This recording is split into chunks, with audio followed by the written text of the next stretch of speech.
Hey, what's up, everybody? Gonna do a classic rock reaction, man. This is a rockumentary, a documentary featuring Ginger Baker. Ginger Baker, the great drummer from Cream, and quite a character, quite a rock personality. When you're talking about very magnetic, explosive rock personalities, I bet you he's probably at the top of the damn list. So, man, first off, let me give a shout out and a thanks to Brian Simpson.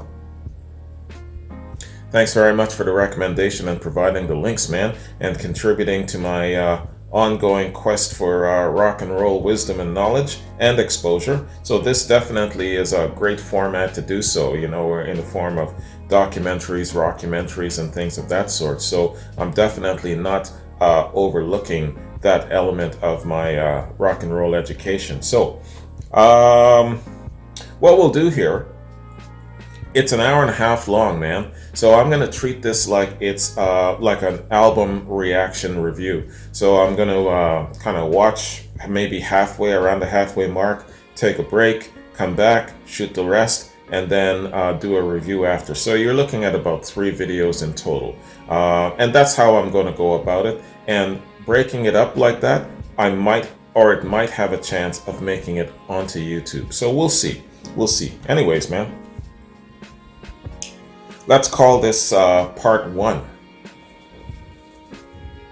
of Beware of Mr. Baker.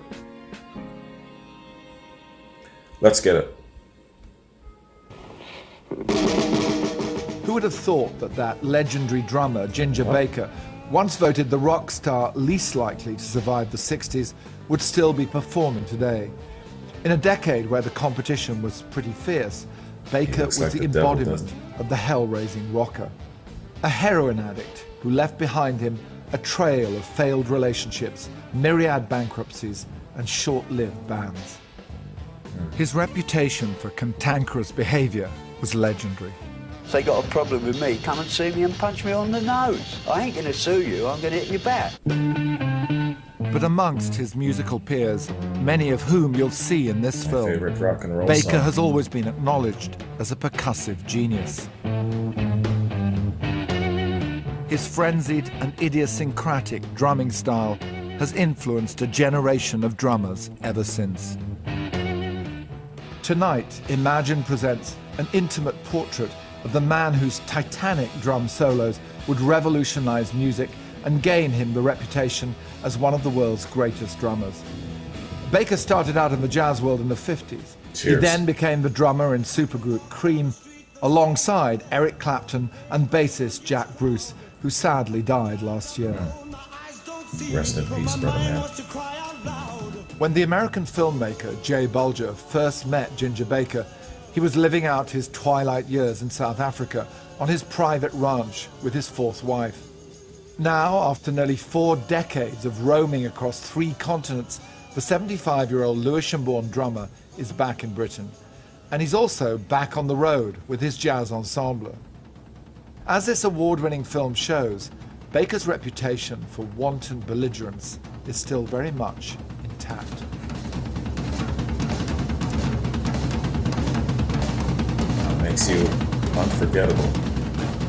You just want to push up the people I've moved here to get away from. I haven't spoken to not one single one of them since I left there. And I don't want any of them on my film. You gotta be kidding me. I do understand. Yeah. What the fuck is wrong with that? Are you really gonna hit me with the fuck? I fucking well am.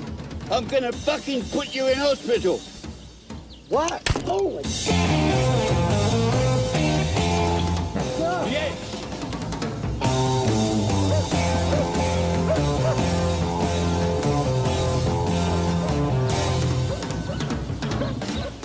Ginger Baker just hit me in the fucking nose.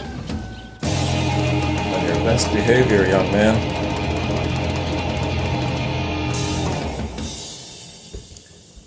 This film is about Ginger Baker, A man who stands for something in life that probably most of you do not.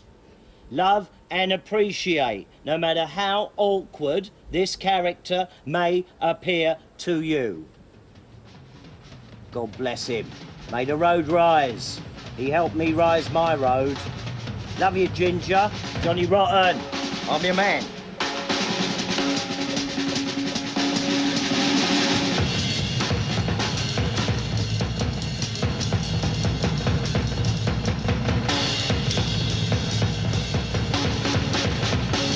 Ginger Baker's a motherfucker. That's it. He personally is what drums are all about. He's certifiably nuts. He's mad. That was Stuart. I think he was kind of fairly consistently horrible to people and to himself. If they got a problem with me, come and see me and punch me on the nose. I ain't gonna sue you, I'm gonna hit you back. He's moved around the world, getting thrown out of Why do every I country. like that He's so a rogue. much? He's a lovable rogue. He was a fucking dope addict, man. He was into drugs heavily. Are you surprised that he's still living? Yes, I am. As the flame went down and there was one person going to get off, it would be Ginger. He was like a scary guy. When I would look at him, he looked like the devil. The devil Hey, takes man, care of its that's own, what I yes. said. Like a great virtuoso madman. Maybe you have to be a little mad to play the way he does. Probably the greatest drummer that any of us had ever heard. He was the hammer of the gods. He's a force of nature. The world's greatest drummer. He influenced me as a drummer, but not as a person.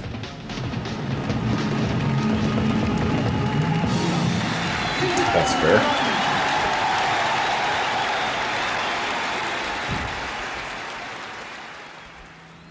I was 26 years old, and my friend popped in a DVD of this red-headed madman driving across the Sahara Desert. My initial reaction was, this guy has to be dead. But I searched for his name on the internet, and lo and behold, I found this article.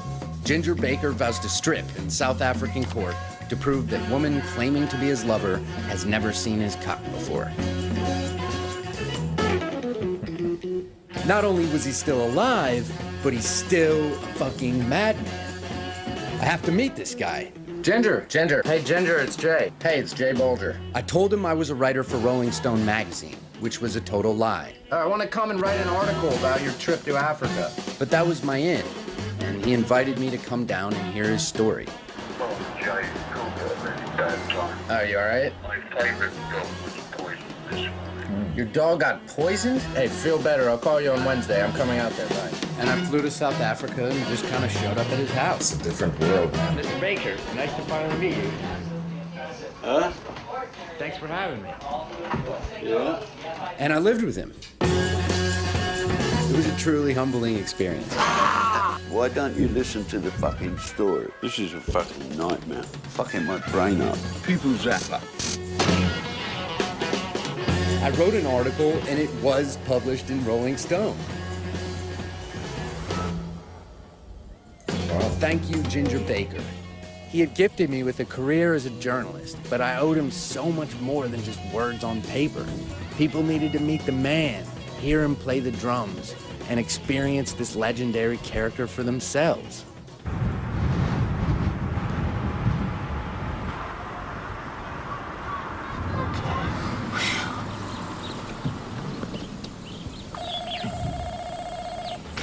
As we enter into the Baker compound. We're in Mr. Baker. Okay, the laws of South Africa, which are loose enough, no longer apply.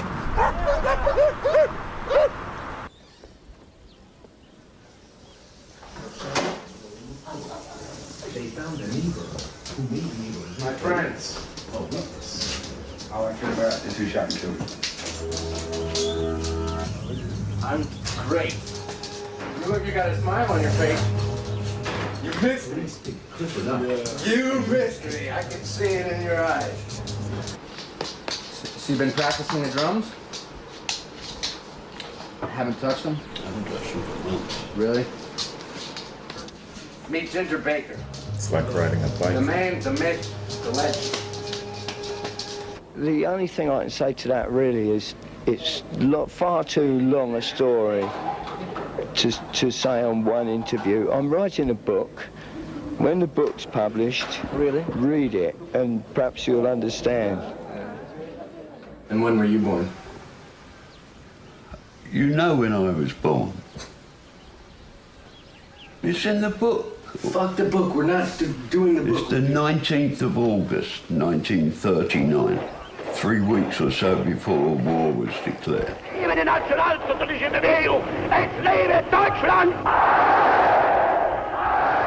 My dad was a hero.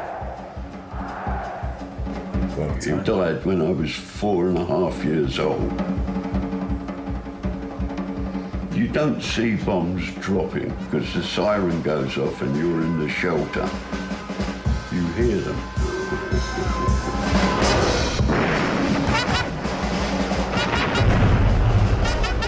They used to go pop, pop, pop, pop, pop.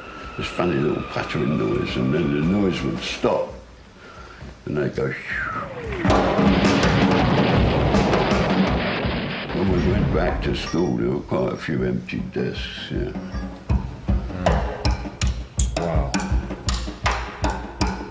Can you imagine that? Yeah, the bombs going off was, you know, to me was great. I still love explosions to this day, you know. I don't know. I love disasters. I was considered a troublemaker, smart-ass, brainless child. I was part of this school gang and we'd go in this record shop and the other guys would be nicking records. But I was a decoy. I'd just take records into the booths and play them. And then one day I heard the Quintet of the Year.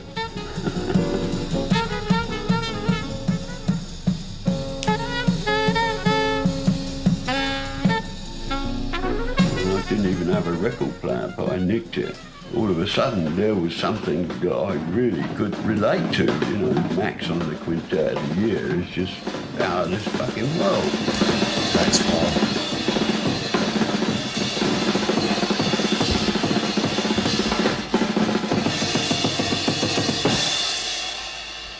My mum found the records and she went fucking crazy. Mum used to use a strap on him and it made no difference. I used to be in my bedroom listening to him being strapped and screaming, but it made no difference. She just said, look, if ever I find you doing something dishonest like this, I will call the police. So I wouldn't talk to the gang anymore. And I got beaten up several times by them. They started carving me up with a razor blade with tape round it. They carved all these lines all over my arms and my face and everything. I wasn't very popular when I went back to school. It was about this time that I'd got the letter from my dad. He wrote a letter for me to be opened when I was 14. My dear son, it's just a little advice and the way I should like you to turn out. Be a man at all times. Hold your own ground. Use your fists that are your best pals so often. I remain your loving father.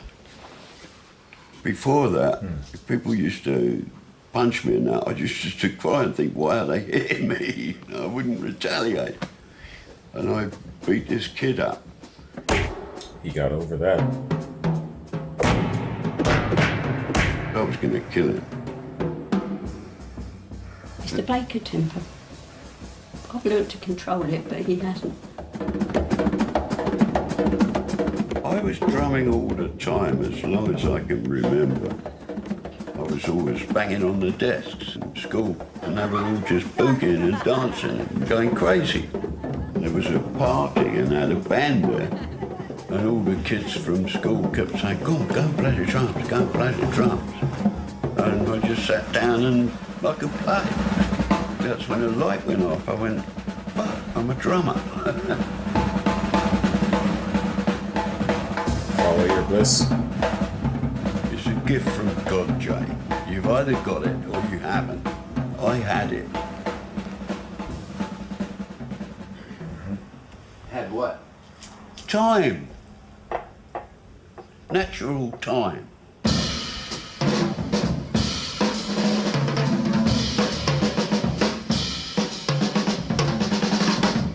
His drum beat is so personal that I always know if it's him. I started doing quite well like this. I'd got a sort of reputation as a jazz drummer. My boyfriend at the time said, "Oh, you want to hear this drummer? He's really great." She really could dance. She had really good time. And a good body, obviously. He's always been insecure deep down. And I think Ginger did search for a father figure, but they were always a drummer. One night I was playing my all-nighter in the Flamingo, and I got off stage to be confronted by God.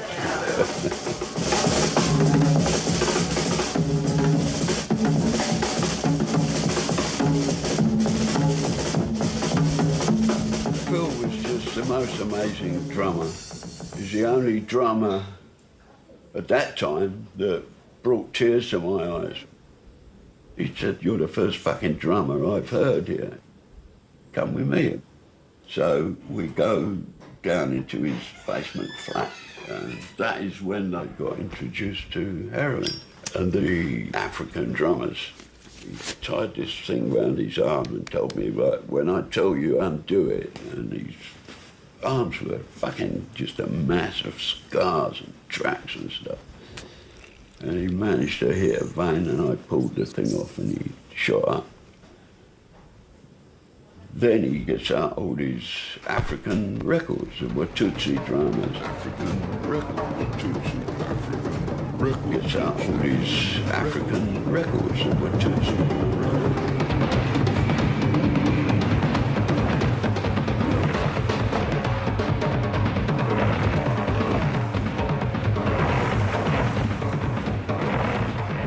Phil said, "Where's the beat?" And I'm doing like a 3-beat on it. And he said, no, listen. And he played this 4, the real beat. And there was like a fucking light going on it. Wow, the basic African rhythms were so fucking cool.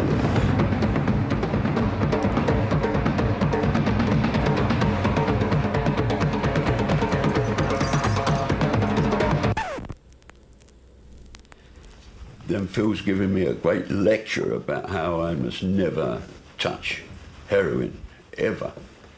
And I walked back 5 miles or something in the early morning sunshine with Africa going through my head. I think with Ginger and the heroin, it was more, he thought it would improve his playing. You're fearless if you use smack. You don't have any feelings. You're not scared of anybody or anything. Whatever you wanted to play, you played. It was just wonderful. He didn't want to be a family man or anything like that, really and truly.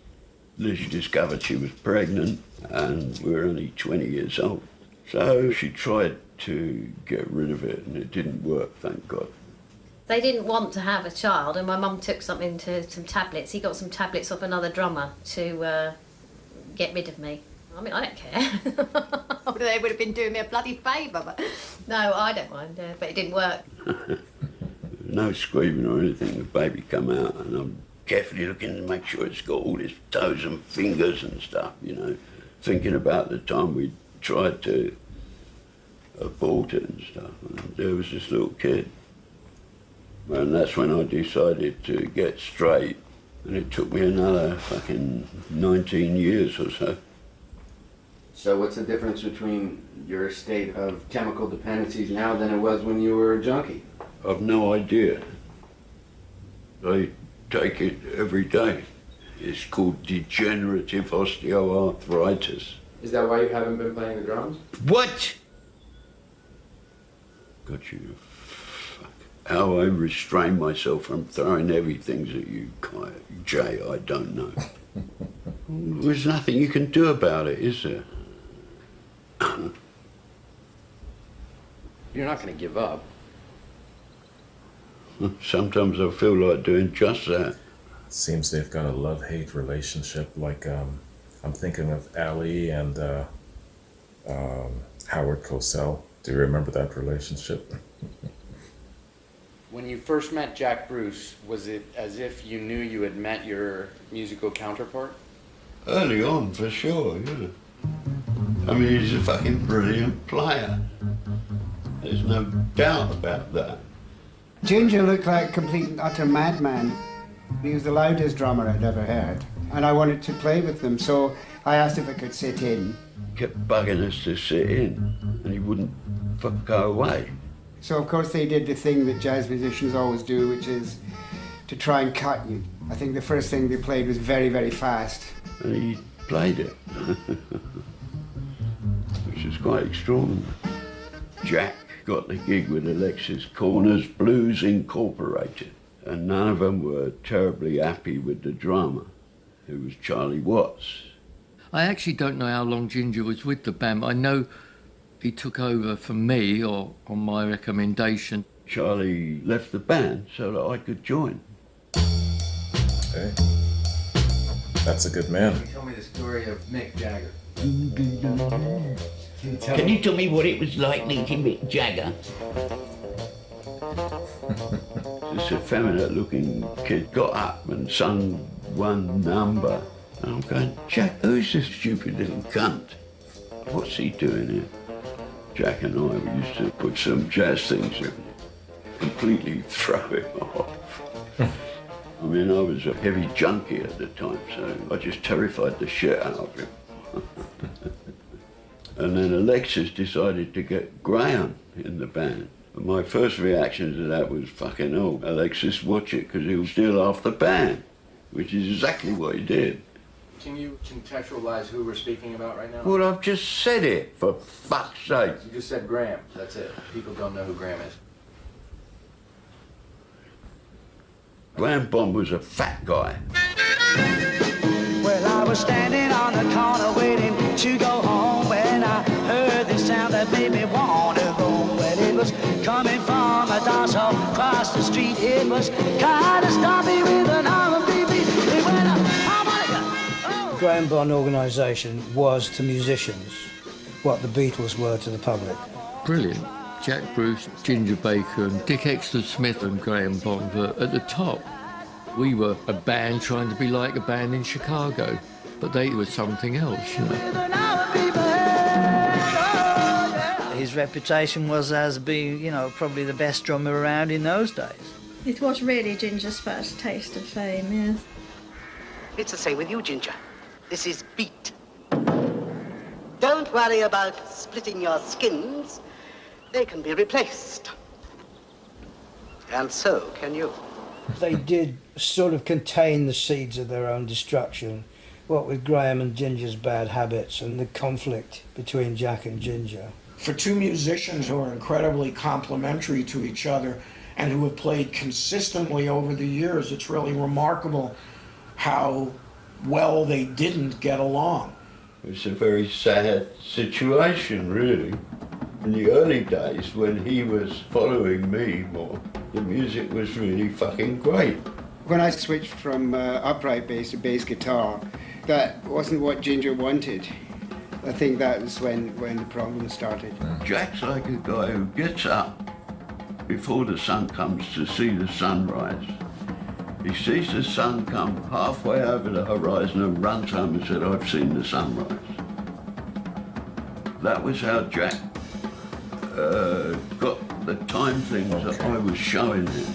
I can totally see that being a foundation for conflict. I have perfect time, which is a quite useful thing to have. Very few people have that. It's just a gift. The last number was always the drum solo. And I've kicked into the drum solo, and Jack's like playing with me. Why would I do that? I wouldn't be playing during his drum solo. When I offloaded a right hander on it, he went down on the ground, and I'm kicking him, going, get up, you little cunt. And I was kicking the shit out of him. I just let go, and I was going to kick him to death. And then he pulled a knife on me and said, you're fired. And I said, but you can't fire me. It's the Graham Bond organisation, and I'm a founder member. But poor old Graham, he was well gone into smack by that time, so he didn't really care. Graham was probably a bigger disaster area than Ginger was. We'll be using a mixture of cocaine, heroin and lysergic acid in a fix. I was very hurt by not the knife thing, I didn't but the fact that I was out of that band, and it was very stupid of him because the band was doing well, and I was quite an important part of the band. The band continued being very successful, and it just reached a point where I thought I've been running the band successfully for 3 years.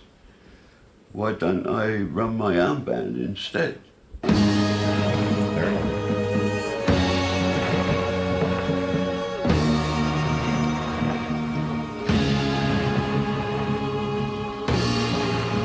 first person I thought of was Eric.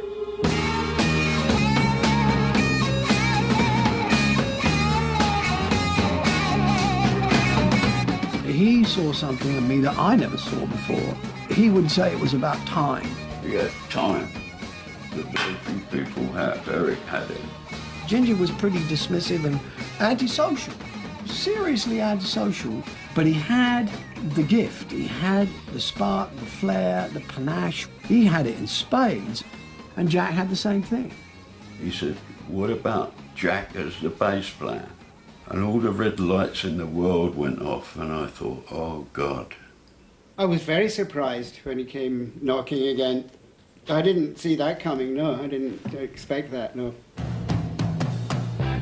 Ginger approached Jack. Okay.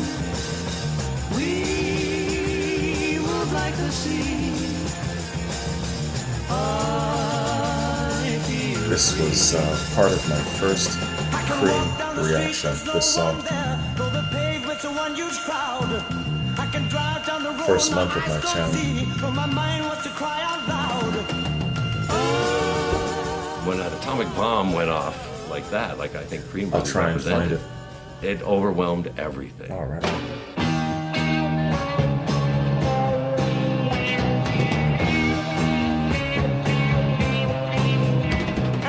When Hendrix came to England, he wanted to jam with Cream because there was nobody else that he admired as much. They were the beginning of many, many things. Cream absolutely might be called the first progressive band. The first supergroup. The first band that played in big arenas. The first jam band. They were breaking out of the chains of pop.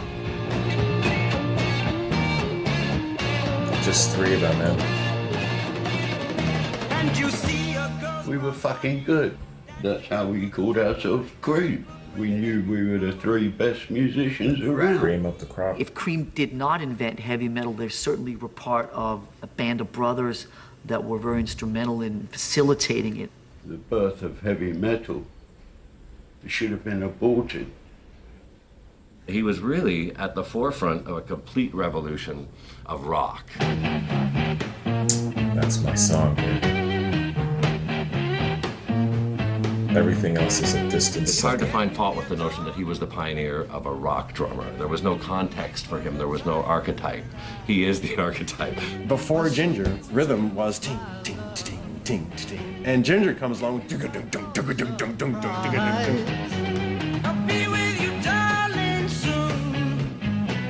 I'll tell you guys the story about when I first heard this song.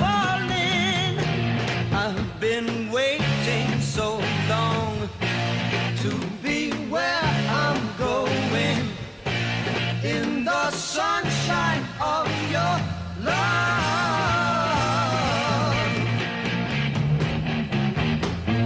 What a song. When he was listening to music as a kid, he wasn't listening to the Jimi Hendrix and Guitar Hero bands and so on. He invented all that stuff. Jack brought it in as going ding back, diddy back. That's where Jack's head is writing. And I said, man, that's terrible. Why don't you slow it down and play it backwards? Another one is White Room, the 5/4 Bolero that makes it. Da, bum, bum, bum, bum, bum, bum, da. It wasn't written like that. Jack wrote it in 4/4. He now declares I wrote it in 5/4.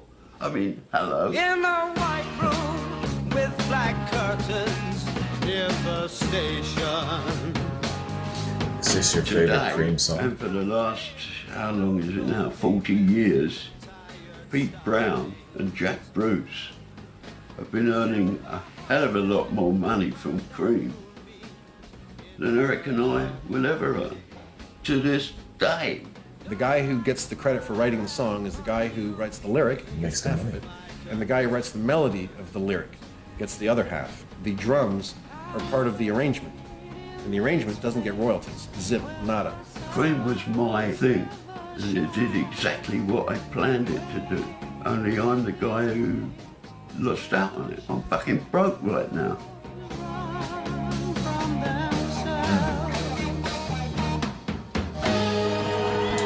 It's where you put yourself, how you set things up.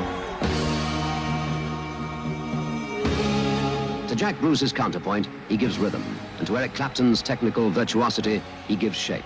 On their first tour together, he practiced so intensively that he left behind him a trail of hotel bills for broken furniture. We asked him if he still practiced as much. No, it's not. I don't practice at all. Not at all? I used to, but I don't anymore. I mean, I just used to play solos. I used to just sit on the drum kit and play it all day. Can you show us some? You want me to play them? Please. At this time of day.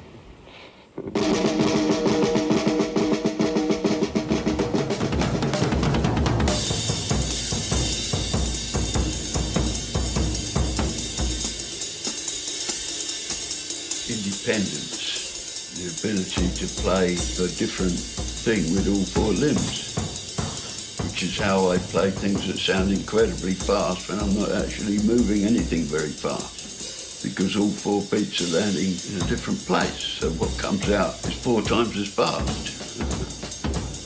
But it's not how fast you play, it's what you say.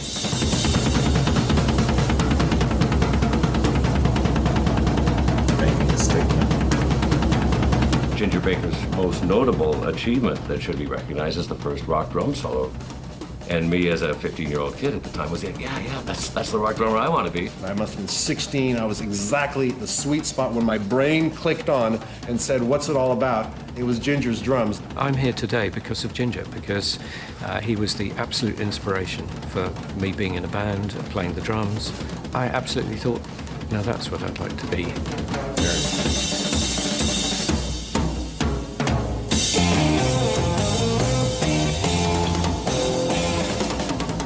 It became Ginger's thing. He'd do these very long drum solos. You either liked them or you didn't like them. I liked them because I could go off and have a smoke, you know. Cream, how popular were they? Oh, huge, huge. How huge is huge? Well, they did 3 nights in Madison Square Garden. They could have done 2 weeks and sold out every night.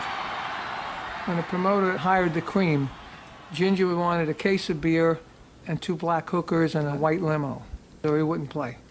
I've been in hotel rooms and there's been a knock on the door, I've opened the door and there's been 3 groupies all standing there.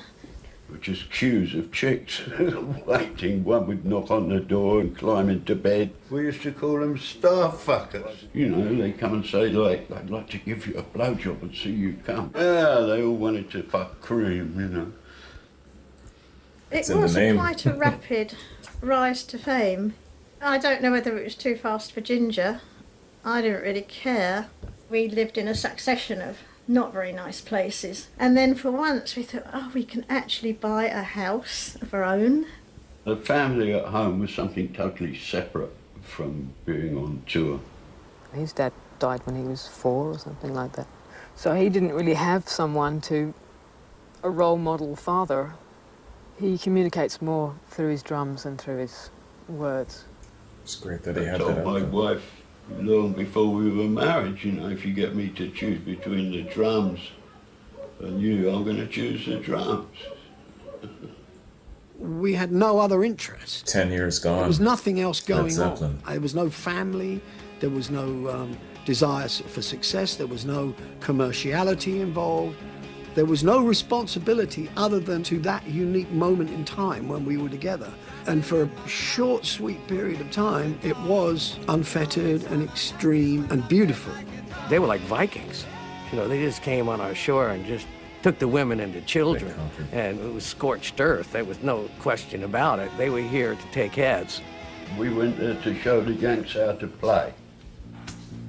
I saw them when they first came to San Francisco. They looked and sounded like giants. They took off and started playing supersonic music.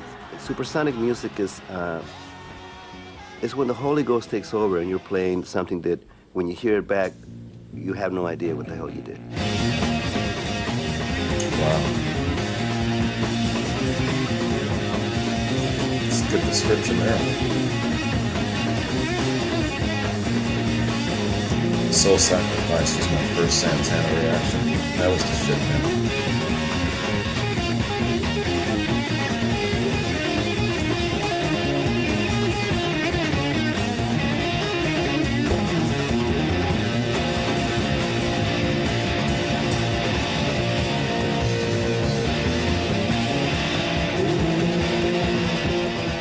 There was something about that little chemistry that we had, Ginger and me and Eric. It'll never be repeated by anybody else. Cream, they were together shorter than our last tour has, we've been on the road for 2 years and 2 months. That's 2 months longer than their entire lifespan. Sam Kinison would say, I've had parties that lasted more than 2 years.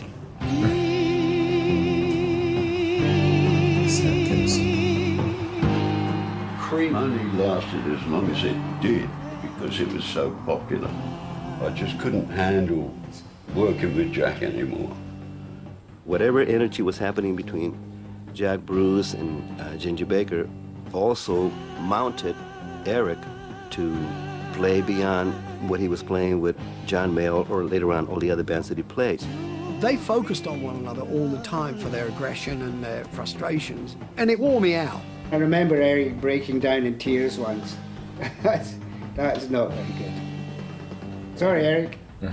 From time to time, I would break down and just go, I can't stand this anymore. Because I was really on the sidelines. And I knew I couldn't affect anything because I didn't have the understanding or the power to be able to do anything about it. You just run, really. And, when Cream I thought had run its course, I was quite keen to get out of there and have a break, really. A banger, a firework, whatever you call them, cracker or whatever. They only last a second, don't they? And they fizz up and burn up and that's it, it's all dead and gone. And the band was like that. They were never, ever going to be a long-lasting band. We're going wrong. It's like some marriages.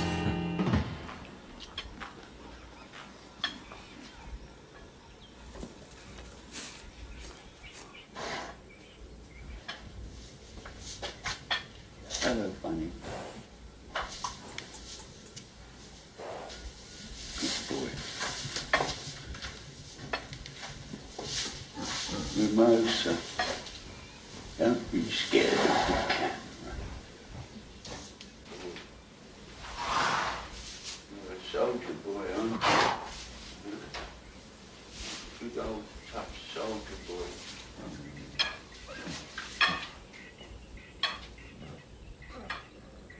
Eric and I decided that we wanted to get together with this project with Blind Faith. And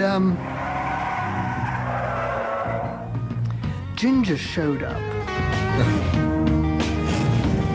I just hit it off musically with Stevie in the same way as I hit it off with Eric. Stevie had time. I actually didn't realize until quite a bit later that Eric was so horrified that he was hooking up with Ginger again. The last person that Eric wanted on drums with his new venture was Ginger. I believe he turned up at a rehearsal and said, right, where do we start? Wow.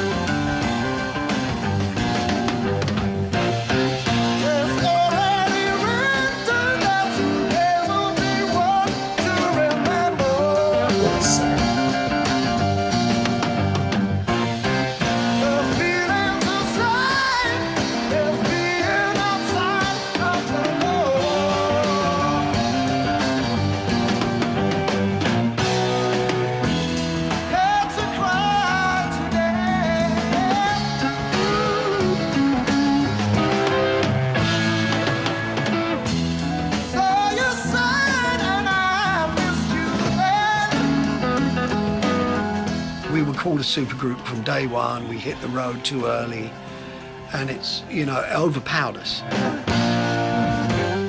I think Ginger was as happy as a pig in shit in Blind Faith. You know, there was no one. There was Rick Gretsch, great player, you know, but no Jack Bruce. And Ginger could fucking do what he wants.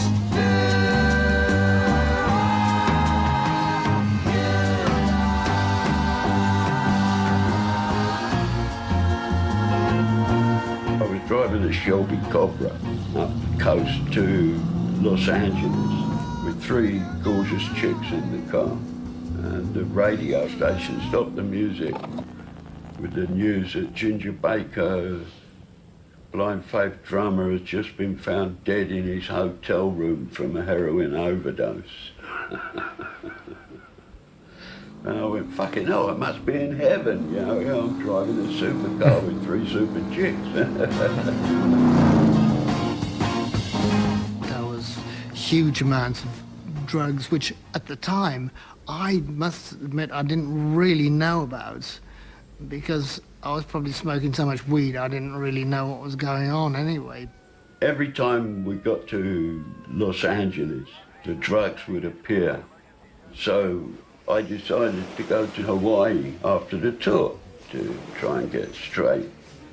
So Liz came out with the kids. Considering all the places we've lived in before, I have to say it was marvellous. You are the reason I've been waiting so long. Somebody holds the key. Well, I'm near the end. I just ain't got the time. And I'm wasted and I can't find my way home. Only at that time there was more heroin on Hawaii than there was in Los Angeles. It wasn't a good place to be to get straight. So we decided to go to Jamaica. Oh my That's God. when I flew my car out. That is wild, to fly your car over to Jamaica. That's crazy. You get to feel that the money is inexhaustible. He hired a Which, of course, it Hercules, I isn't. bet. It was like nearly 3 months after the last gig that I came back to London. I brought back quite a lot of dope and some masks and stuff. And so I went to see Stevie with a bag of grass as a little present. And he told me that Eric had gone off with Delaney and Bonnie and he was getting traffic back together. I take full responsibility for having, you know, strong interests in going somewhere else, but they wouldn't have been quite so strong if the core of the band had been better. Were you hurt at all that Eric had left without telling you? No, you could see it coming. Something to do with me getting so fucked up on the end of the tour. He's the best friend I've got on this planet. And always will be. Okay? Whether it be polo or the drums or drugs, Ginger seems to always go full force into whatever he's doing. Compulsion. We're talking about compulsion. The thing, you know, what's the payoff in being compulsive? You know, for Ginger, I'm not going to be his doctor in this, or a psychologist, or make a diagnosis. I can't make a diagnosis of Ginger because I don't. When I was driving in today, I thought, well, do I know Ginger well? Do I? I've been with him in fairly rarefied situations, which have allowed me to see certain sides of him.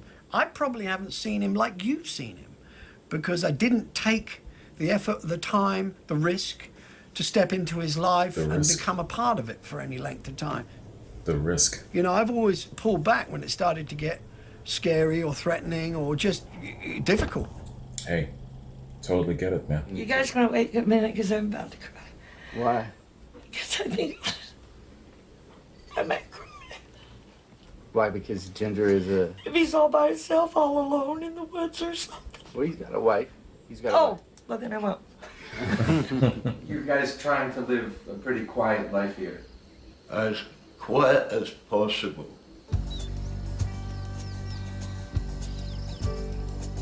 Lisa's a little angel. Hello, Lisa.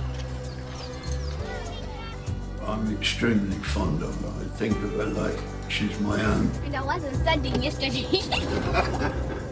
She's a great little kid. It's really nice to have a family again. If that falls apart, I really don't know what to do. Yeah, he's good with kids. So Ginger's a good stepfather. Stepfather. Do you understand? Yeah. You find yourself She was in a processing. tragic era. Go on with the interview. Stop trying to be an intellectual dickhead. I knew that was coming up.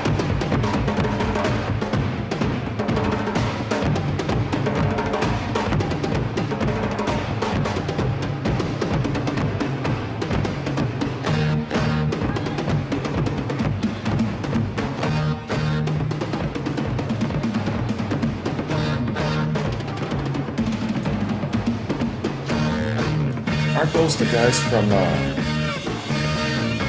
what's that band called? On the Road Again.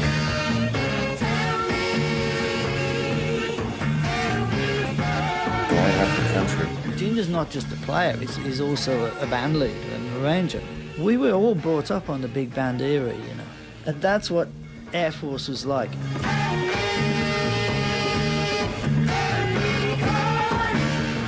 I made the stupid decision of saying, okay, well, I've made my money with Cream and Blind Faith, so I'll pay the band all the money. It was just ridiculously expensive. Hotel bills and transportation and wages.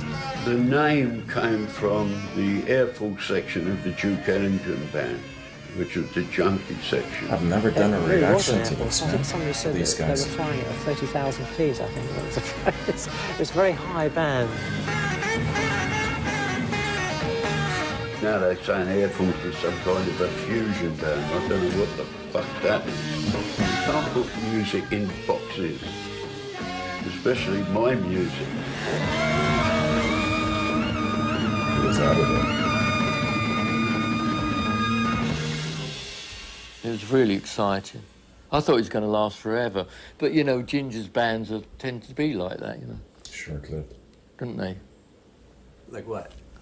Well, you hear them, you think this is fabulous, it's going to go on forever, and it lasts a week. Maybe that's just part of being him, you know. I don't know. Because of his fame from Cream and Blind Faith, you know, he was considered, you know, the great rock drummer of his generation. But as Ginger will tell you, he was a jazz drummer. The general public are so fucking dumb that, you know, like, that anybody could think that Bonham was anywhere near this kind of drummer I am. Just extraordinary. Bonham had technique, but he couldn't swing a fucking sack of shit. Or Mooney, for that matter. I mean, if they were still alive today, ask them. When they think of Ginger, they think of Keith Moon and Bonham. No. Ginger was nothing like those players. His musical capabilities are full spectrum. He can write and compose and arrange, and he has an ear, and he is harmonic. He's a fully formed musician. He wanted to be respected by the jazz drummers. So Ginger did these drum battles with the guys that he looked up to that thought were the great drummers.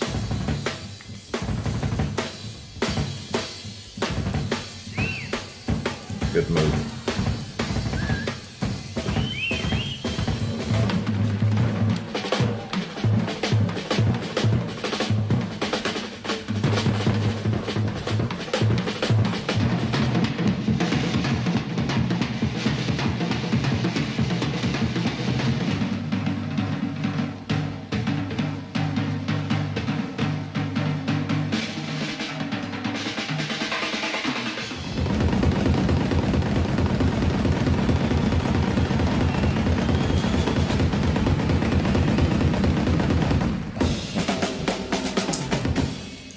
Blakely's looking at him.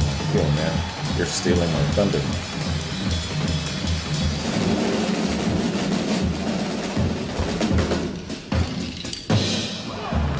What always happens is you end up, if you're playing with a good guy, you end up playing together. Feeding off of each other's fine.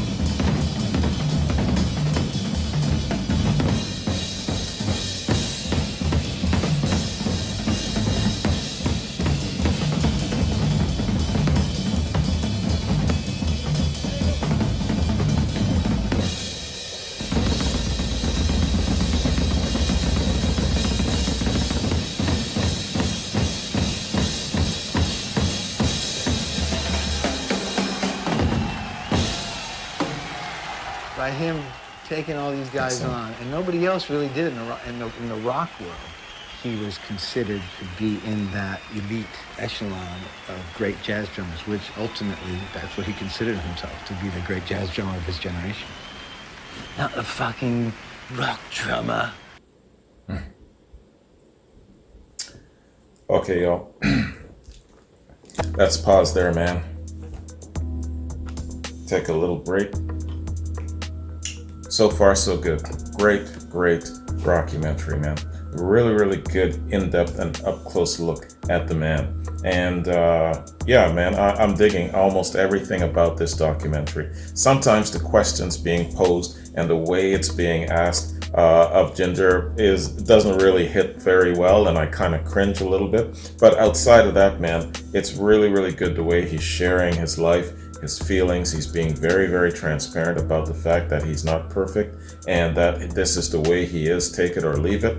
And he doesn't get in anybody's way. He's his own person. He's free to be as, how would I say, grungy as he wants to be, but he's not hurting anyone else. Nothing wrong with that at all, man. It's a great drummer. So, very well accomplished and well-rounded too. And I like the comparisons to his contemporaries. What makes him different? What makes him unique and special? Bonzo's unique and special, so is Keith Moon. Definitely Ginger is in a class all in his own as well. So it's great to see those comparisons and to appreciate him specifically for what he contributed. You know what I mean? Digging it so far, man. So let's call this the end of part 1, and then when we come back, we'll hit up part 2. See you in a sec. Okay, y'all, here we are, man. We are back, and I'm calling this part 2 of the rockumentary Beware of Mr. Baker. Man, I tell you, this is a very, very up close and in-depth look of Ginger Baker, kind of getting a feel for the man, how he ticks, how he feels, how he decided to go through life. That letter from his dad was a key element in how he structured his character and his personality, without a doubt. All right, let us hit up part 2, man. This is very, very interesting. I'm glad that I decided to check this out. Brian, you're the shit. Thank you very much for sending this to me. All right, y'all. Part 2, Beware of Mr. Baker. Let's get it. So here you are at the height of your career. You've battled all the greatest drummers. You become a band leader, and you decide to go to Africa. Oh, God. Way back when Phil turned me on to all the African drummers, it was obviously very high on my priorities to go to Africa.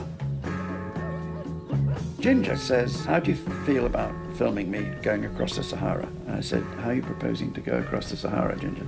And he said, I'm going to drive.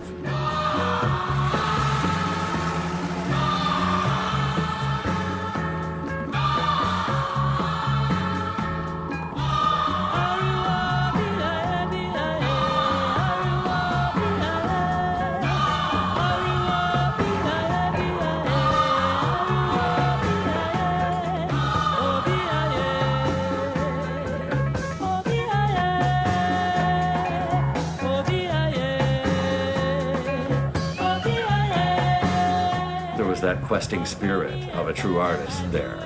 It was news. Did Ginger dropped out or he went following the group? And where does drum come from anyway, my son? From Africa.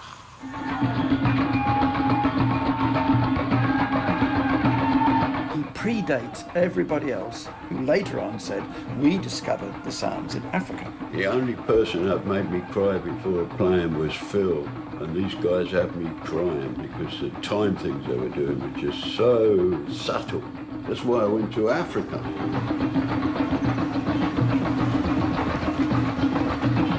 When I arrived in Nigeria, I went straight to the Afro spot. And there was fella playing on stage, and it was just like, wow, man, this is cool.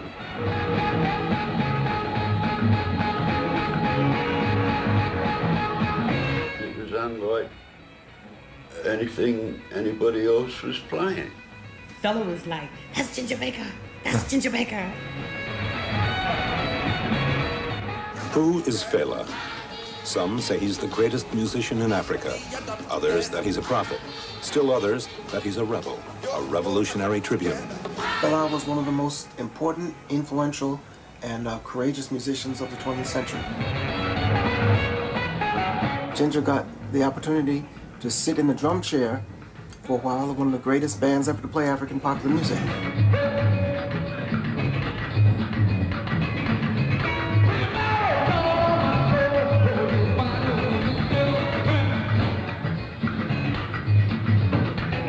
Ginger was very close to everybody. The girls, my father, the band. It was a colorblind situation. They smoked together, they drank together, had women together, they played together, everything together.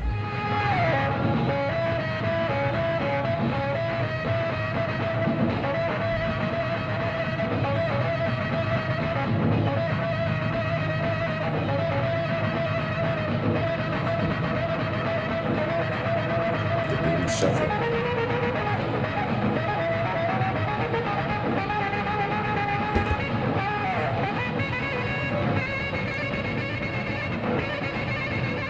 The first or only Western musician to go out there and immerse himself and live in it, in the squalor of it, was Ginger.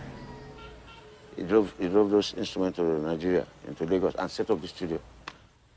And this studio became the first 16-track studio we got in the country. Fela stopped using EMI. I said to use Ginger Baker's studio. Now, who leaves England to go and record in Lagos? Africa at that time, in Nigeria, was an absolute hotbed of revolution, of death, of unaccountable violence. No, it was a great place to be in those days. I was in Africa for a period of 6 years. It was sort of like the flower power days in Nigeria, if you like. You can't imagine the 70s in Nigeria, how much fun they all had. Constant party. Fella, we used to call him the Black President, and he formed the Calcutta Party. And we all used to sit round a table the shape of Africa, and I was elected one of the party. He was just cool. He was real cool. Ginger's a cool white boy. And meanwhile, no one in Europe knew what the fuck was going on there. Nobody what? Nobody in Europe. All the people that you had left behind, you know. What people I'd left behind? I think he just goes. That's a great thing in music. You know, you don't want to be thinking too much when you're playing. He who hesitates is lost. Just go. He really desperately wanted a boy. And when he got a boy, he was awful to him. He said some nasty things to my mum. Like, you know, like, I wish I had black kids or something. Were you guys still in contact with him? Yeah, yeah. He would just call you. I mean, Yeah. how was your... Like, hello, I'm in prison. Fine. I was approached by Range Rover and would I join them in a 3-car team for this Shell 1000 rally. Anyway, I arrived at the checkpoint and did 180 and came in backwards. And I heard this voice say, bloody hell, the way you drive, you should play polo. And I shouted out the window, you got to be bloody kidding. He said, okay, Baker, come with me. So off we go. And where did we go? Lagos Polo Club.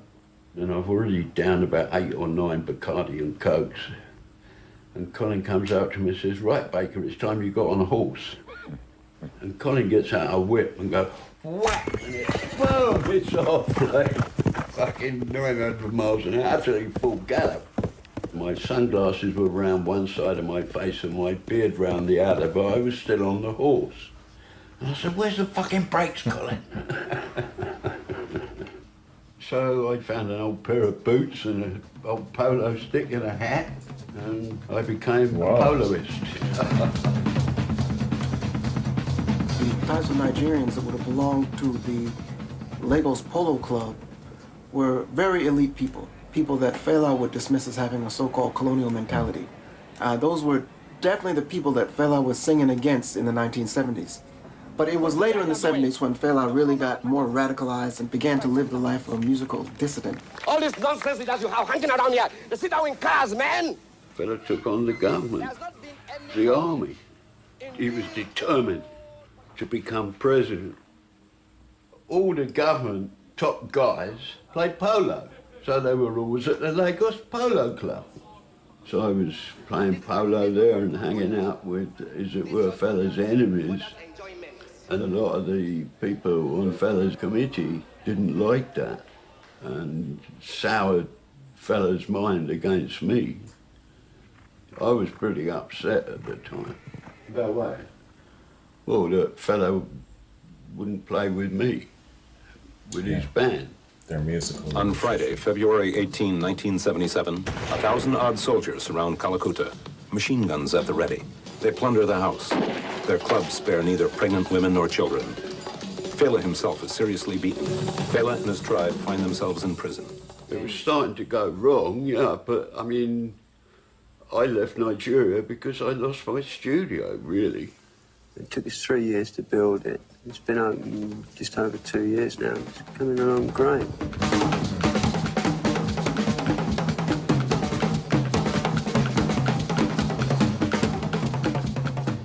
Presumably there must be a lot of music there. Yeah, we're kept pretty busy, you know. We're working all the time, really. I think as a business person, I mean, he's a walking disaster area. Ginger's out there discovering a whole new world of sound, literally a whole new world of sound, and recording it in good faith, not even blind faith. Along comes Gangster Record Company and says, well, we can take advantage of that. And Ginger was just taken for a ride. He said, you can't build a studio here, this is our territory. They banned all the artists they had under contract from using my studio. I told him to fuck off. So shortly after that, 3 armed soldiers entered the studio. So I just leapt out of the room, over the balcony, got in the Range Rover, and went straight towards the road. I could hear all these gunshots and ricochets going on with the police trying to shoot me. Why did Ginger leave? I just knew things were not going right. But when he left, Fela and him lost contact. He just left. Ginger goes back into his Range Rover and it's gone. I don't blame him.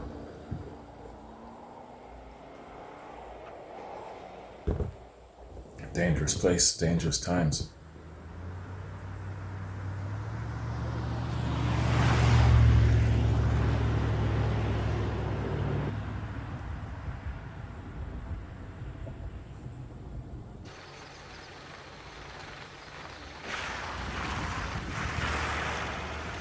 You'd been off the scene in Africa for so many years, you must have missed being a rock star to a certain extent. No, I didn't.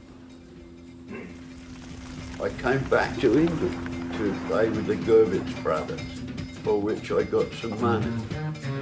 I just lost a fortune, so it was a matter of doing some work. That was really all he could get, wasn't it? At that time, nobody wanted to work with him.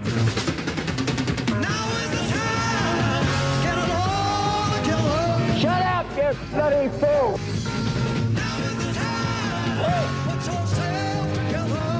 Yeah, I grew up in the downward spiral of his life. Everything collapsing and falling apart. The mistake I made was letting Polo take over from thinking about work. The tax people saw this film the BBC did of these horses arriving and gave the impression that I'd got a hell of a lot of money. Only this week, 30 polo ponies arrived from Argentina. This air shipment guarantees Ginger Baker's commitment to a sport that stands for everything he isn't. I went absolutely broke. It was a very bad time altogether. He left my mum for my first boyfriend's sister. That was his second wife, was my first boyfriend's sister. That's a good idea. She was 18, yeah. Well, maybe 17, I don't know. She was still going to school. But she was a very naughty type girl, yeah. Very sexy type girl. For the blues. Sarah Dixon. So tax people go, you owe us, £150,000. And it's like, he doesn't have £150,000, so they took the house. We'd lived in that house all our lives, and then one day you come home and there's a whole load of police and a whole load of bailiffs, and they just won't let you back into your house, and they just take everything that you've ever owned. I just, took my drums and went and lived on the streets, lived in squats, and, I used to tie my drums to my hands when I went to sleep, so that, no one could take them. I don't think he should have had a family. I think he would have been way better off in his life if he'd never had kids and just, did his thing. He would have left a lot less of a mess behind. Most of the time, Ginger was with Baker Gervit's army. He wasn't really on the hard stuff. Oh, yeah, I'm a lot, better in myself, fitting well, if you like, The hard stuff came back in the recording of Hearts on Fire.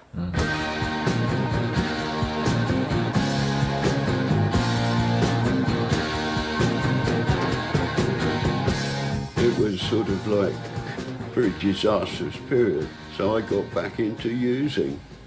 And that's when you sort of realise your idols have feet of clay.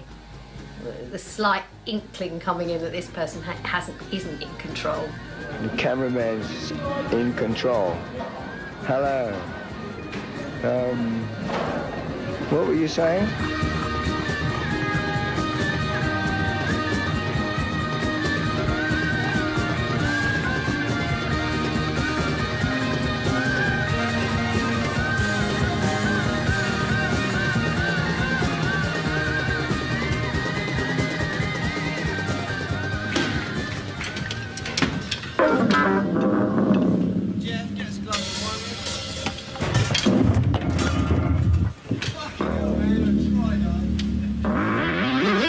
I decided I've got to get away from anybody I know if I'm ever going to get straight. So I decided to go to Italy. I went to Italy with Sarah, living on this place right on top of a fucking mountain. I've never lived in England since. I didn't know anybody.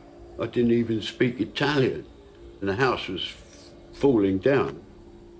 I met him in '86, and I was asked to find him by a singer called Johnny Rotten, who was in the Sex Pistols.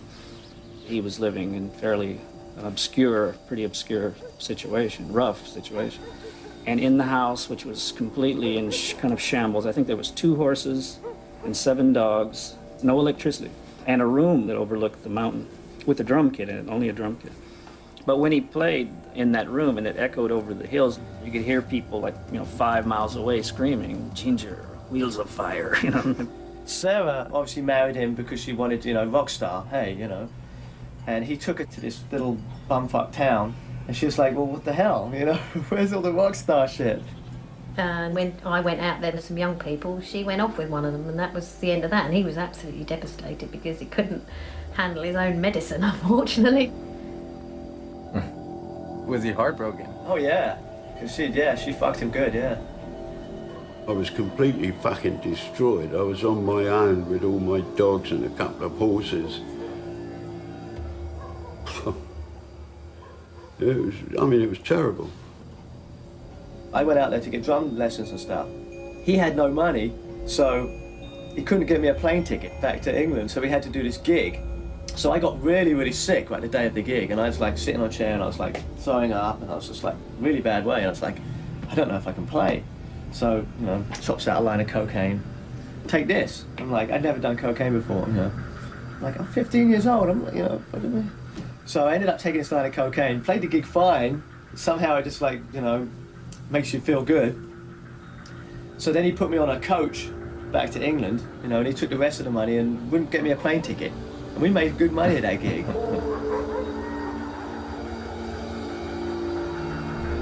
rock bottom.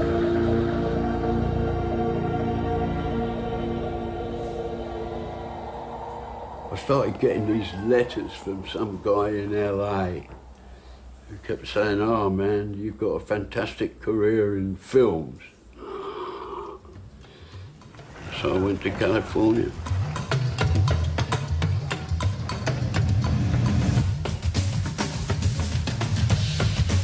The Nasty Boys was the most extraordinary, stupid thing I've ever seen. Hollywood, well, that was the end of it for me. I mean, it was just so stupid. Last one on is a rotten egg. I hadn't seen him for years. When I arrived in LA, I didn't recognise him because he looked like an old man, and I thought, where's my dad? He actually put an ad on Music Connection magazine looking for a job. Famous drummer from the 60s, you know, Ginger Baker from Cream, looking for a band to play with. Are you ready to go? Okay, so this is a drum kit, and I'm Ginger Baker.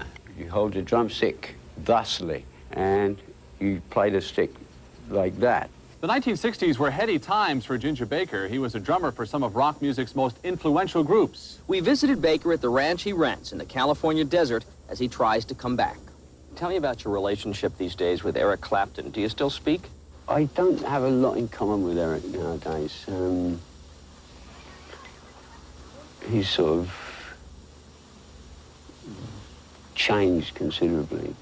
Ginger, the way he is, and the way, you know, his self-medication and all of the kind of things that go on in his life, I would find quite hard to be around for any length of time. It was quite threatening, you know, to me, and I suppose what I would call my sobriety. But I've always got time for him, you know, and I know he knows that. There was nothing star-like about him when I first met him. He was pretty much penniless when we met. He had spent everything to get his horses over to America. I was pretty happy. I was going to be going into a master's program and following medicine, and there was a lot of great stuff ahead of me. And then I got a little derailed. Was Karen a good person? I don't want to discuss Karen. He is somebody who needs to be cared for. And maybe that's what was so attractive to me. It's like, I can help this person. He was somebody really interesting to spend time with. He started playing the drums, and actually that was the first time I really understood the drums.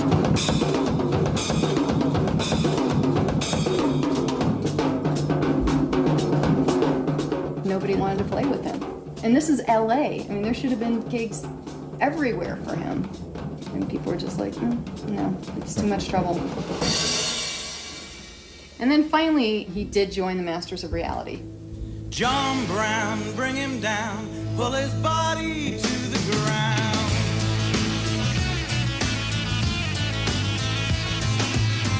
It was really quite an enjoyable thing, that Masters of Reality. But they were trying to say it was heavy metal, which it wasn't. It was music you couldn't put in a box, Jay.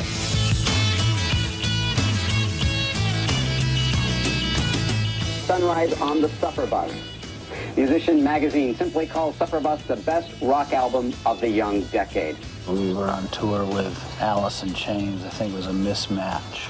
Most of the crowd to begin with didn't know who Ginger Baker was. Kids in the front row with Megadeth t-shirts on, throwing stuff at Ginger. How much can a man take? He was having to start all over again, and just like a new musician, and they were treating him like, you know, you should be happy, we got you a tour bus. A lot of musicians don't have tour buses. He's like, I did this back, 30 years ago. I don't want to do this again. Do you think Nirvana's the new Cream? He had gotten a taste of American music business, class of 93. You know, she got both barrels and for he that. spit it out, and I don't fucking blame him one bit. I didn't like LA at all. He wasn't getting along with the whole polo community in California at that time, so he was just ready to move on and start all over again. When he left to come out here to Colorado, nobody wanted to play with him anymore. So we started a polo club called Mile High Polo. And that worked out beautifully because he didn't have to go and play with other people. They had to come play with him. Here comes Ginger Baker. Not only can he play drums, he can hit that ball down the field. People would come out, bring their kids, bring their dogs. We'd have polo and then jazz in the park. He would get off the horse, come over in his polo uniform and sit down at the drums, and then we'd just go into something from there. And so it was a pretty wild experience to see, and you could feel the passion of both things.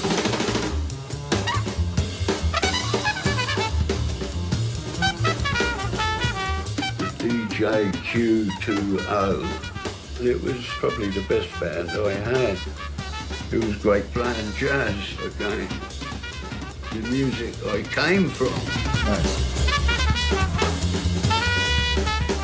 Kofi was living with us at the time. And we used to do a lot of drum things together.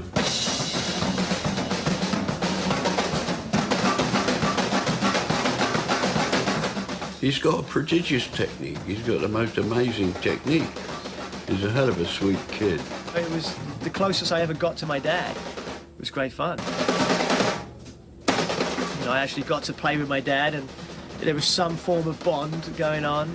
I mean, I wish I could have done that my whole life. It would have been great. Nice.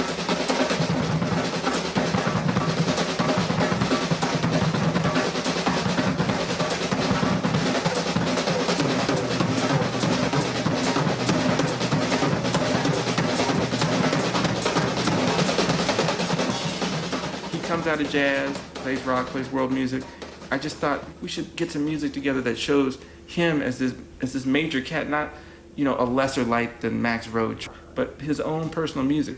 Ron so inspired Ginger. Ginger began to practice. He began to rehearse. Then finally they came to New York and played a gig at the Iridium and just blew the doors off the place. It went down like a fucking bomb.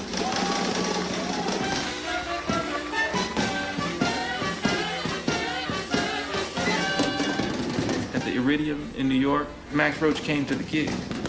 The first record he ever bought was Max Roach. I did one of the best solos I've ever done when Max was there.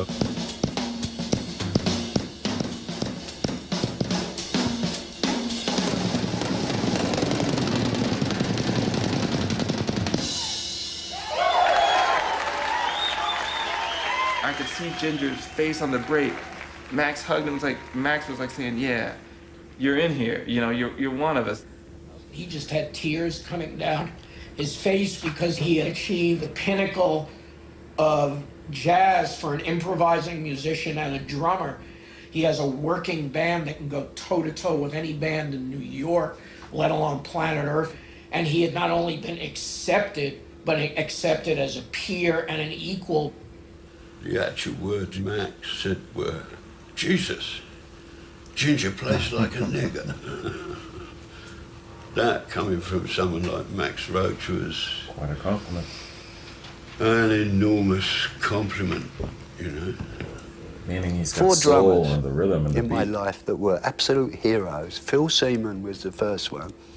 Max Roach, Art Blakey, and Elvin Jones. All four of them became friends. I mean, friends.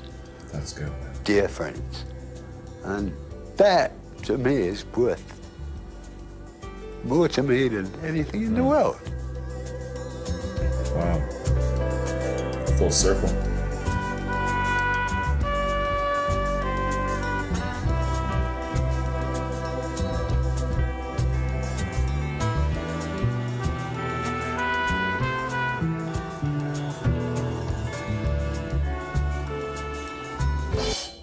Anywhere Ginger goes, it's just a matter of time before there's going to be controversy going on. Somebody did a very nasty and resulted in Liz getting arrested yesterday by the immigration people. He had an English groom that was living with us, but because her immigration papers hadn't come through yet, she was illegal, and so they took her away. And I started going crazy. And there was these two guys, Lewis and Floorwax, who had a radio show that I was on. He came on the radio show one morning and started talking about it, and he literally told everybody to fuck off. I mean, this is a foul deed. And he said something about the United States of America can kiss my ass or blow me or something like that. I think that's the last thing he said on our show. I believe that was the final sentence. And so we ended the interview, and next thing we heard, he was deported. He thought he was seeing the writing on the wall. I'm the next target now, So he decided to grab his toys and leave before they could kick him out. People saying it's like one of the best records he's ever done. And then he left. We just put this record out and he just split. Kofi would come over every single day and play with his dad. And then a couple days before he left, kind of like you with the cane to your face, Ginger gave a verbal cane to Kofi's face and just basically, I think, told him, you know, you're a piece of shit drummer and you'll never be what I am and you just can't get it. And that was it, his way of saying goodbye. Well, I asked him if, you know, I said, you know, do you even care about anything I do or anything? He said no. So I said, fine. So I got in my car and left. That was the last time I saw him. Mad at the world and everybody else around suffers.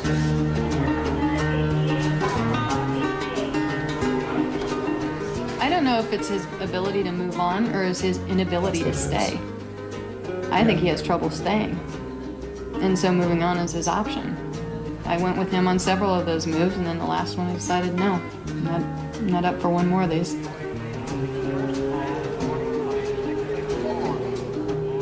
Maybe it goes back to when his dad died. He was just kind of taken away abruptly. And there was nothing he could do about it. The only time I remember my dad clearly is on the train when he went off after his last leave. And as the train pulled off, I broke away from my mum and went running down the platform after the train, crying. It was like I knew he wasn't coming back. Yeah. That would stay with you forever.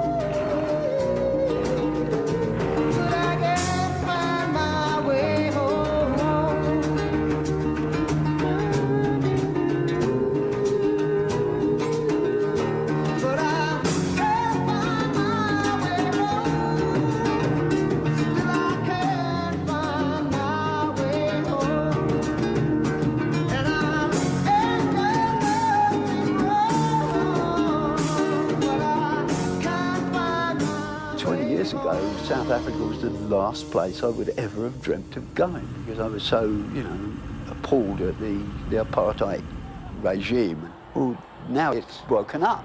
South Africa's joined the rest of the world. So what are you going to do musically when you get there? Do you have plans?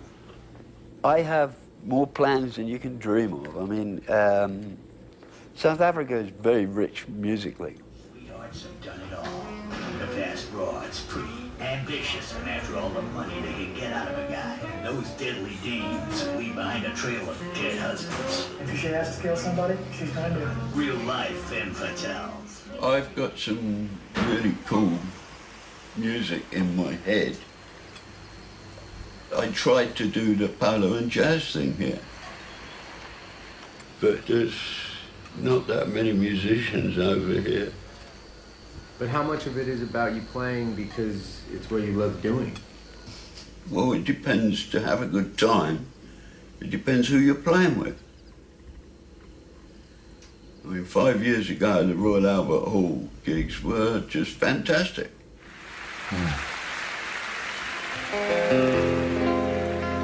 This was the reunion.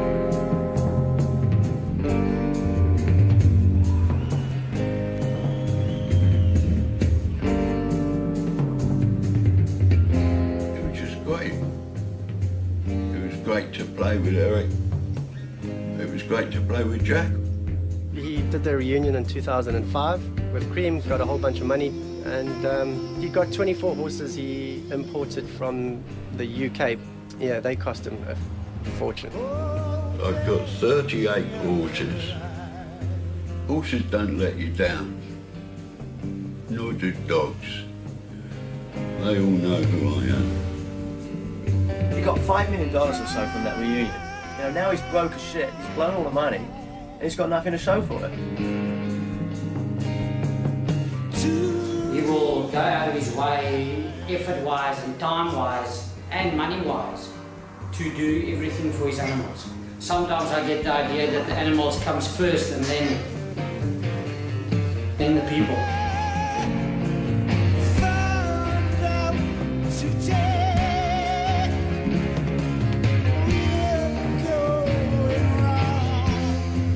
The worst part possible state financially I've ever been in my life.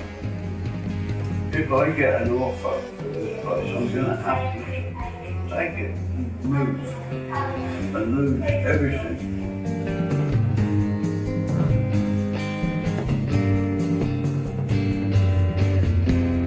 Do you think that you might have to go back to playing the drums again? Why? Because the bank might foreclose on your property, and besides, it's who you are. Oh, for fuck's sake, why are we talking this shit? I think he's realizing that his time really has come to finish playing the drums. Dogs in general, maybe horses as well, but dogs specifically knows when it's the end of the path. They just give up, you know, they know that this is the end of the road. Obviously some of them have got fight in them, some doesn't, but they realise that they've had their life. They won't die here in front of you. They will go and leave the bed where it's private, quiet. It's an interesting comparison.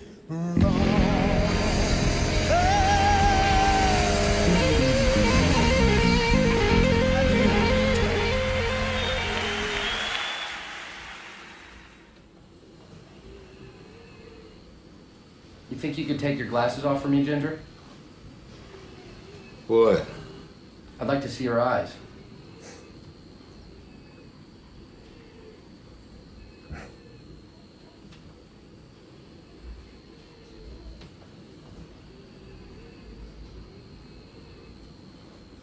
Is he trying to annoy this man?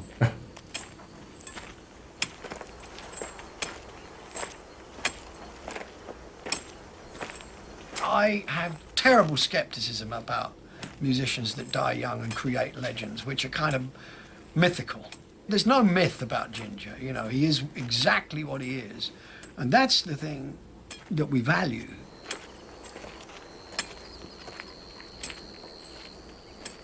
I don't know what he is. He's his own person, and he's great. He's definitely the best Ginger Baker in the world. I love him.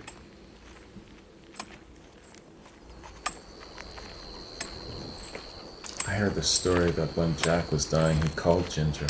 It was our last day of filming, and here I am saying goodbye. He said, "Where are you going now?" And I said, "I'm gonna go talk to these people who are a part of your life." And he was like, "Nah, no you're not."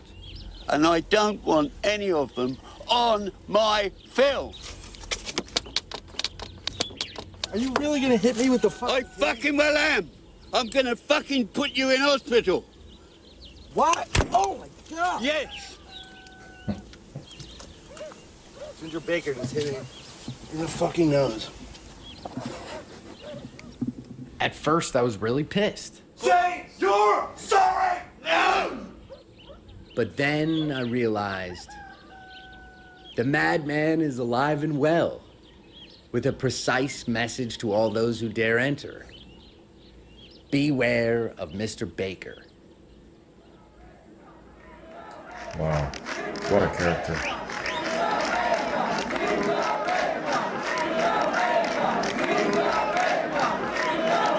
Yeah, as I was saying, so Jack calls him. Seems to go through wars and bombs and comes out the other end unscathed, amazingly. And you've got to admire that. You've got to admire that he doesn't ever, you know, kind of give in and go, okay. The indomitable Ginger Baker always gets up off the canvas. After selling his horses, his farm, and his Range Rover, he goes back on the road into being the one thing that he's always been. At least you've got that.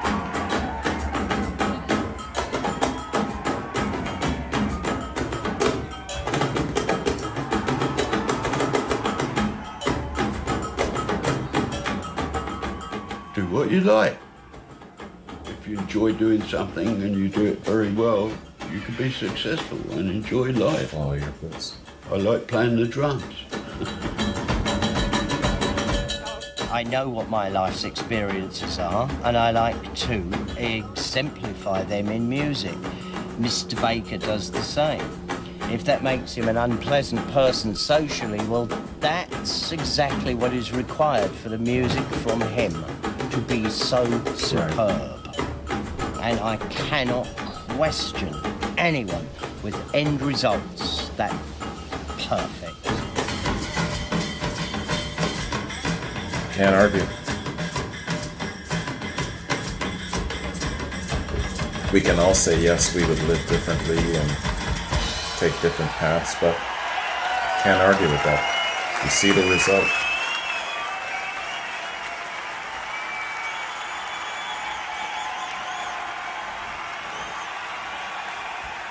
Nice.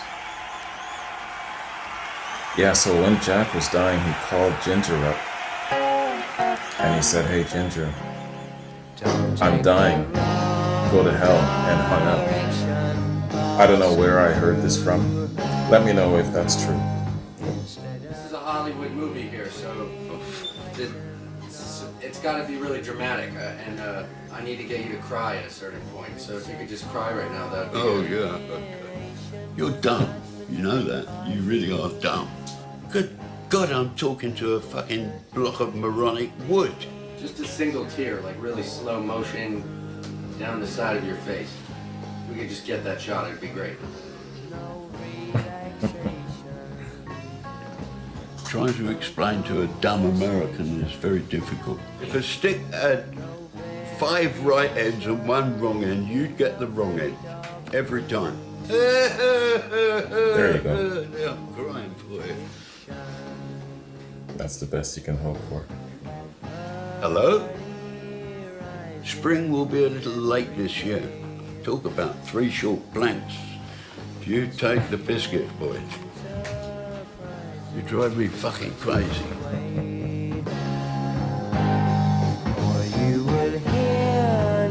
I think Ginger likes him.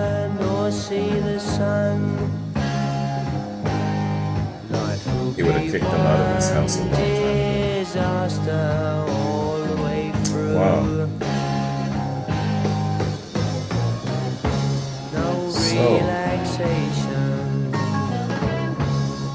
that is Beware of Mr. Baker.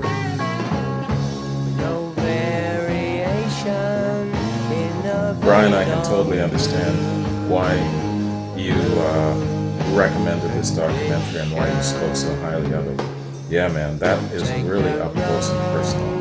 That is as up close and personal as you can get where it comes to the life, the very tumultuous life and interesting life of a rock legend like this guy. Wow. And I gotta give this guy props for being so diligent about capturing this guy in his career and his last moments, you know, and bringing it to us. It takes a certain amount of sacrifice and sweat and a broken nose. I'm not sure if his nose was broken there, but yeah, man, I mean, look at all he went through to get this. It's like being thrown into a den of wolverines, man. Holy cow. Well, I really appreciated it, that's for sure, man. In memoriam, Jeff Saunders, 61 to 2011. Rest in peace. Yeah, this was great, man. Fantastic. And, you know, I'm definitely looking forward to doing a lot more where it comes to rockumentaries, especially if they're in depth and detailed like this and up close and personal like this. Fantastic. Really adds to my education for sure, man. So, what we'll do here, y'all, is let's call this the end of part 2. When I come back, let's hit up a little bit of a review, check out the man himself, and then check out a little bit of this rockumentary and see what we come up with. All right, see you in the review. Okay, y'all, here we are, man. Let's hit up the review here and get a little bit more acquainted with the man, Ginger Baker, and also a little bit about this great rockumentary, man. Fantastic work by Jay. All right, so Ginger Baker. Peter Edward Ginger Baker, born 19th of August 39 to the 6th of October 2019, was an English drummer and co-founder of rock and roll band Cream. His work in the 60s and 70s earned him the reputation of rock's first superstar drummer for a style that melded jazz and African rhythms and pioneered both jazz fusion and world music. Baker gained early fame as a member of Blues Incorporated and the Graham Bond organization, both times alongside bassist Jack Bruce, with whom Baker would often clash. In '66, Baker and Bruce joined guitarist Eric Clapton to form Cream, which achieved worldwide success but lasted only until '68, in part due to Baker's and Bruce's volatile relationship. After briefly working with Clapton in Blind Faith and leading Ginger Baker's Air Force, Baker spent several years in the '70s living and recording in Africa, often with Fela Kuti, in pursuit of his longtime interest in African music. Among Baker's other collaborations are his work with Gary Moore, Masters of Reality, Public Image Limited, Hawkwind, Atomic Rooster, Bill Laswell, jazz bassist Charlie Hayden, jazz guitarist Bill Frisell, and Ginger Baker's Energy. Baker's drumming is regarded for its style, showmanship, and use of two bass drums instead of the conventional one. In his early days, he performed lengthy drum solos, most notably in the Cream song Toad, one of the earliest recorded examples in rock music. Baker was an inductee of the Rock and Roll Hall of Fame, as a member of Cream in '93, of Modern Drummer Hall of Fame in 2008, and of the Classic Drummer Hall of Fame in 2016. Baker was noted for his eccentric, often self-destructive lifestyle, and he struggled with heroin addiction for many years. He was married 4 times and fathered 3 children. So that's a little bit of the man. And so, beware of Mr. Baker. Beware of Mr. Baker is a 2012 American documentary film by Jay Bulger about jazz and rock drummer Ginger Baker. Background.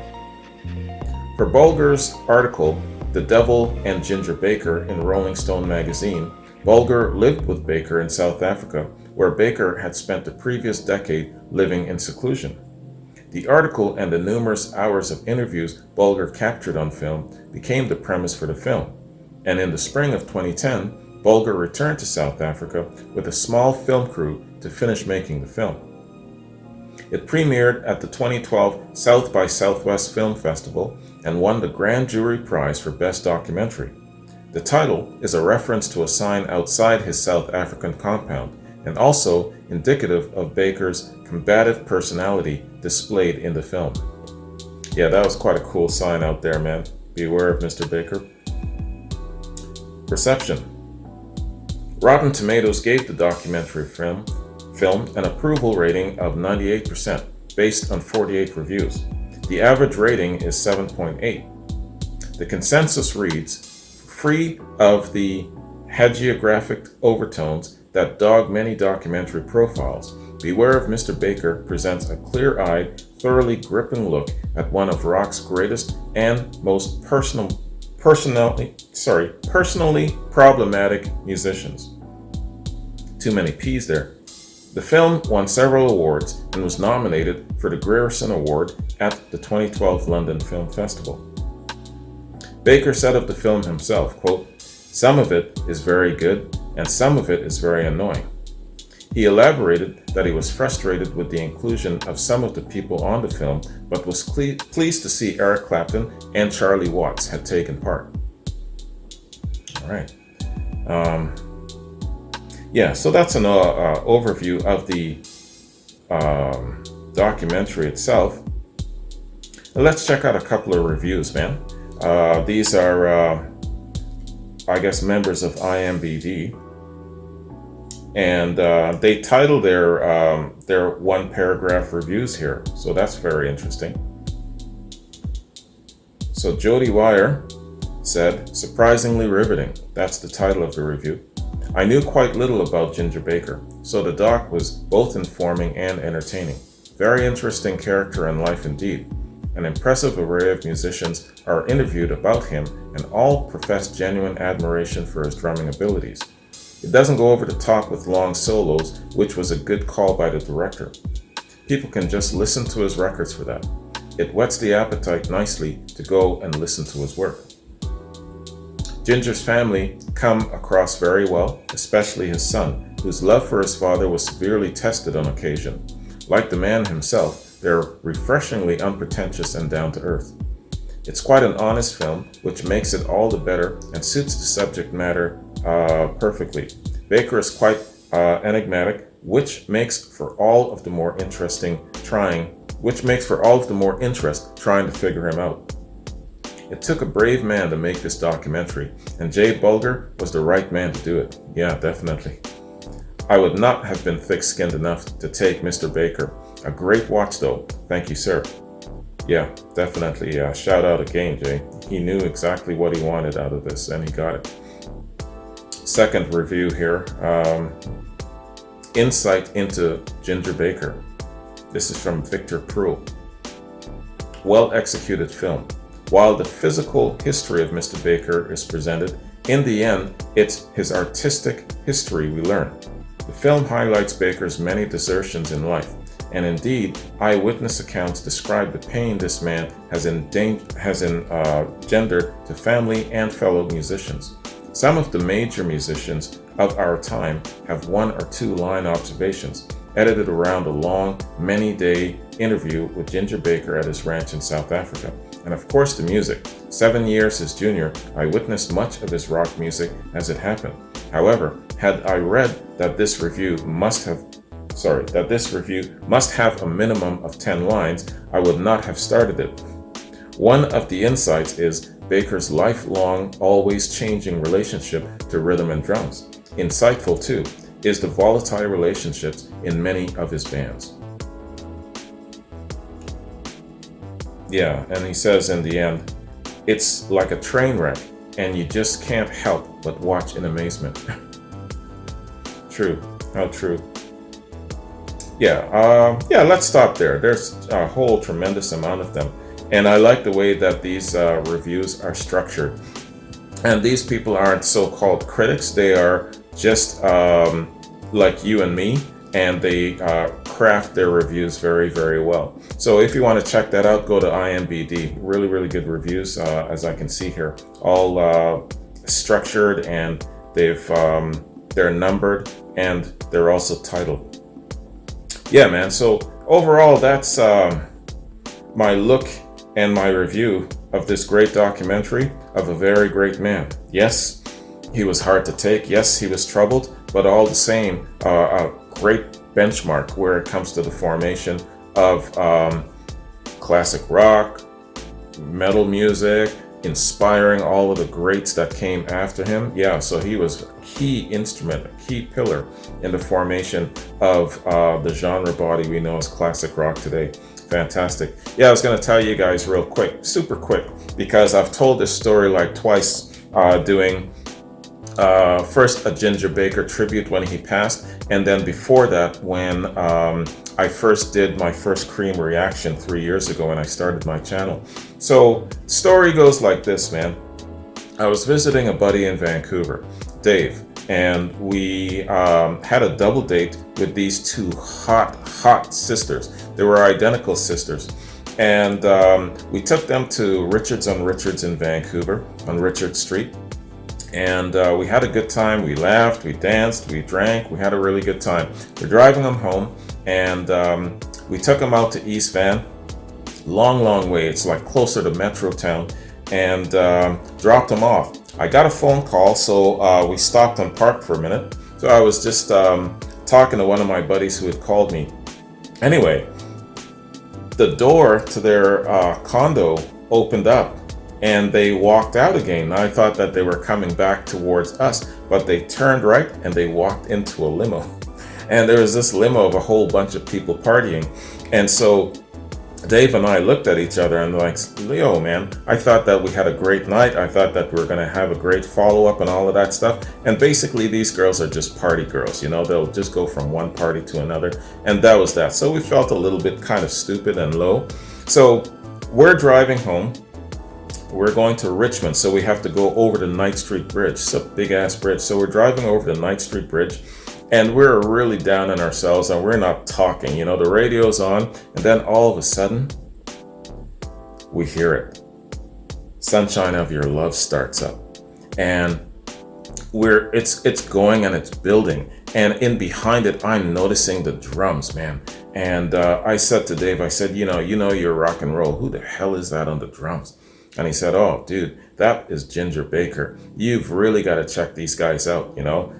This is what he looks like. He showed me a picture on his phone, and he said, yeah, he's paired with Eric Clapton and Ginger Bruce. And so he was giving me the lowdown about Ginger Baker, and that was my first experience with Ginger Baker, and Sunshine of Your Love, I've said it many times, it's my favorite rock song all time. There is no close second to it. Sunshine of Your Love is the song for me, man. And it's due in part to the great drumming of Ginger Baker. He was just, that was his moment for me, So whenever I think of Ginger Baker, I think about that song. I think about, how I came to learn about him and all of that. So very, very interesting. Hello place right here, let me tell you.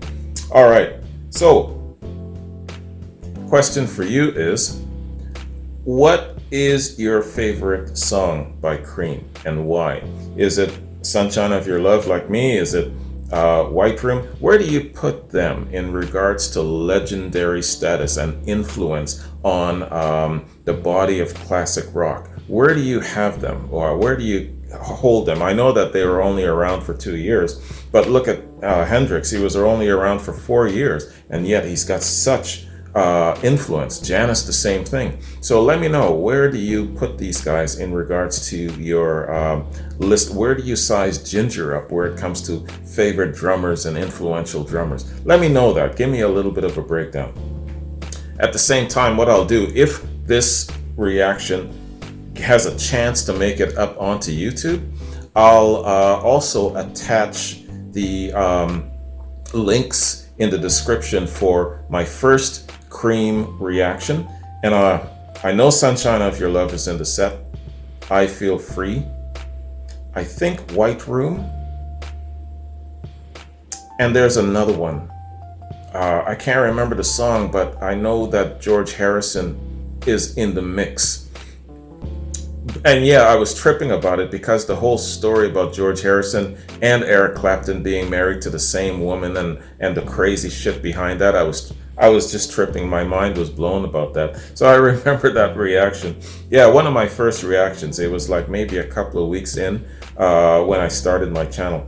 Anyways, y'all, I'll try and attach those two reactions. The other one being the Ginger Baker tribute when he passed. I'll try and attach those if this reaction makes it onto YouTube. Okay? All right, so thanks for joining me. This was a long one, but you know what? I love rockumentaries. I like documentaries in general, but rockumentaries, it's up there for me. All right, so yeah, man, what have I got coming up before I bounce? I got to do reactions loaded up for Antoine, Maurice, John, Caden. I got reactions coming up for you folks, so that's what's going on. The Led Zeppelin factor, where are we? Yeah, we're still at the beginning of the week. So by the end of the week into the weekend, I'll be popping off the full album reaction to Physical Graffiti. Let me know if you might want to see a full album reaction to Coda as well, even though a lot of people don't consider that to be one of their official albums. And what else do I have going on? Yeah, just going along the way, doing a little bit more rockumentaries and things of that sort. That's where my interest lies, Things a little bit outside of reactions, even though I'm going to continue with my reactions. But I'll do little things like interviews and stuff like that. So rockumentaries, right up my street, man. Anyways, you guys have a good one. Hope you enjoyed this. I enjoyed the hell out of this. Great documentary, man. And great efforts on the part of Jay Bolger. Let me tell you, he really, really had some iron balls to hang in there that long. Anyways, have a good one. Take care. And I'll see you in another reaction. Peace.